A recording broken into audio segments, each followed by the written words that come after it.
வணக்கம். அனைத்து தரப்பினருக்குமான பலமான தமிழ்நாட்டை உருவாக்குவோம். எல்லோரும் நம்முடன்.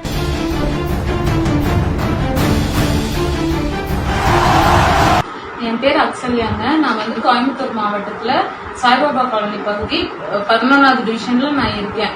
நான் தனியார் நிறுவனத்துல ஒரு இடத்துல வேலை பார்த்துட்டு இருக்கேன். அங்க நான் பக்கத்துல பேசிட்டு இருக்கும்போது ஒரு திமுக நபர் வந்தாரு.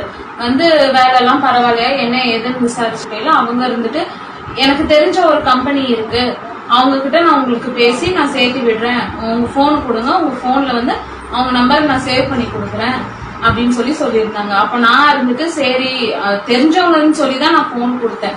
கடைசியில அவங்க என்ன பண்ணிட்டாங்க, ஒரு 5 நிமிஷம் கழிச்சு என் போனை என் கையில கொடுத்துட்டு, இந்த மாதிரி உங்களுக்கு உங்க போன்ல ஒரு ஓடிபி வரும், அது வந்ததும் நீங்க டிஎம்கேல சேர்ந்துட்டீங்க அப்படின்ற ஒரு நியூஸும் வரும் அப்படின்னு சொன்னாங்க. அப்ப நான் ரொம்ப ஷாக் ஆகி, நான் எப்படி இதுல சேர்ந்தேன், அதுக்கான வாய்ப்பே இல்லை, நீங்க ஏன் இப்படி பண்றீங்க அப்படின்னு கேட்டதுக்கு, இதுக்கப்புறம் இதுல ஒன்னும் பண்ண முடியாது அப்படின்னு அவங்க சொல்லிட்டாங்க. தெரிஞ்சவங்கன்னு சொல்லிதான் நான் போன் கொடுத்தேன்.